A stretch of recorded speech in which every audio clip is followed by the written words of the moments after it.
Well, I came here to read today a little. I'm still reading the same book that I talked about last time, which is The Artist's Way. This one. It's taking a while, obviously, because there's loads of things to do, and also I haven't had that much time for reading because I was editing a music video, which is now finally out. If you haven't seen Ghost Girl Summer music video, you can watch it. It's been shot a while ago, but it has taken quite some time to put together because, it took me a long time to edit it. Oh, so windy. Because it needed a lot of grading and stuff like that. And I don't know, I didn't want to rush with releasing it because I've just dropped a song.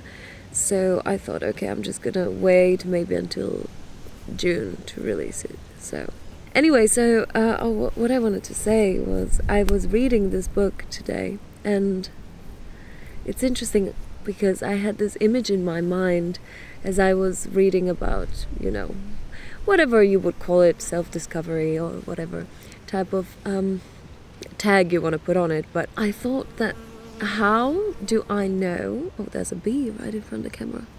Exit. Thank you.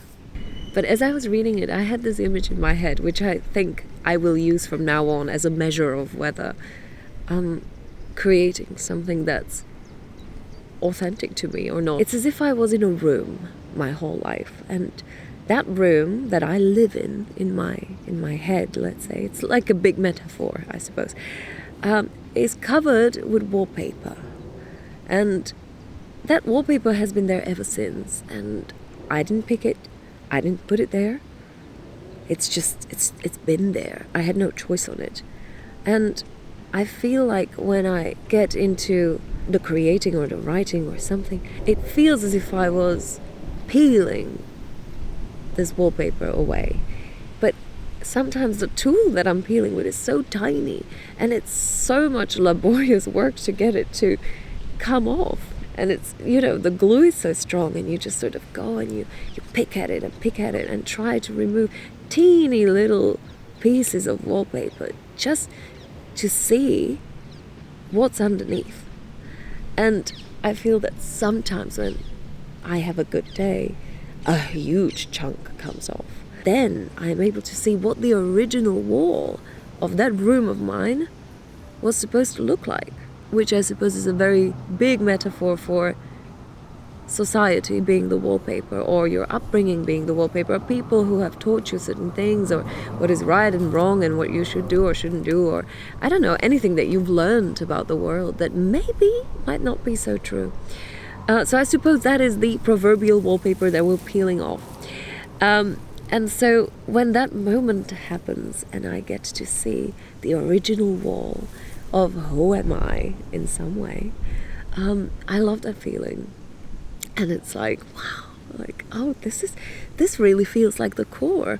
And it's quite rare, I would say. It's definitely rare.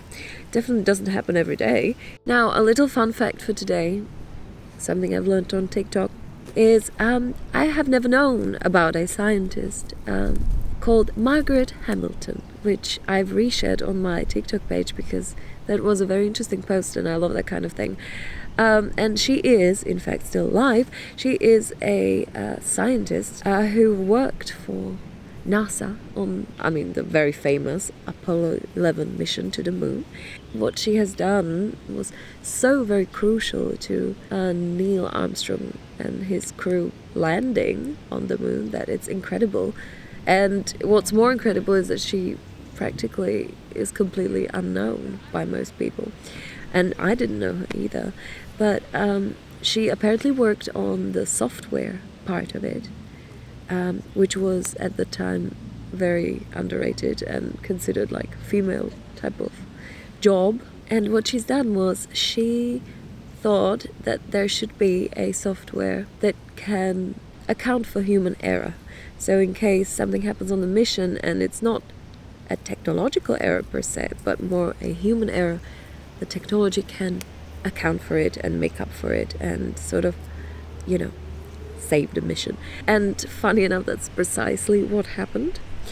And it's much better described on the TikTok, but she has basically, with her software saved the entire landing because there was a human error. Which, when I read it, I thought, oh my gosh, this is so giving Virgo. I cannot believe she must be a Virgo. And she is a Virgo moon, Virgo Mercury, and Virgo Venus. And I thought, oh my god, what a way to use Virgo energy. So yeah, this is the fun fact of today, if anyone's interested in reading more about it, because it was so interesting. And yeah.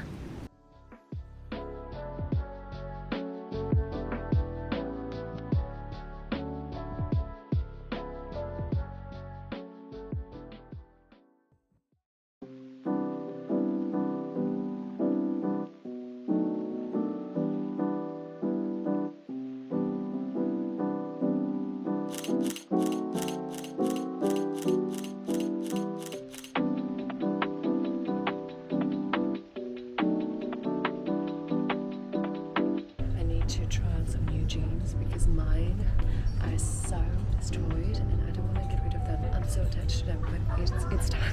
It's time. Because I'm looking for like really soft ones, because the ones I have, Rachel had to sew them in here and they have like patches all around because they are so destroyed, so it's time.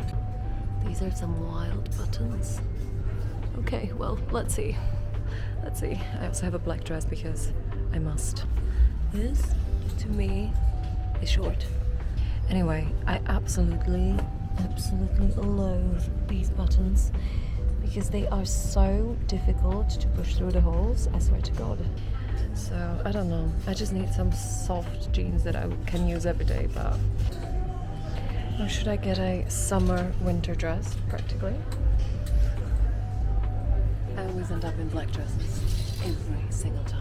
I don't know who came up with this, but honestly, you know how hard this is going to be to open if you need it to open quickly?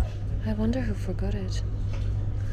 It feels like the sign from the universe. I don't know if I should keep it or not, but I actually found it inside the pocket here. Let me ask my mom. So my mom said to take the dress and not take the jeans, so that's exactly what I'm about to do. Take the cross. Maybe it's a good sign. I hope it's a good sign from the universe. Card only. Okay. Now let's go home. I just left and then I saw this jacket outside. I mean, unfortunately, it is an M. It is quite big. Oh my god, we're so Victorian. I love it. Also, let's not even talk about the price. Oh my god, it's right up my alley. Thank god it's not in black, otherwise I wouldn't even hesitate. I need to go to another Zara maybe just to try this. I need it. Oh. I found an XS in another branch. This one feels a little too short because I find it difficult to bend my arms, but oh my god.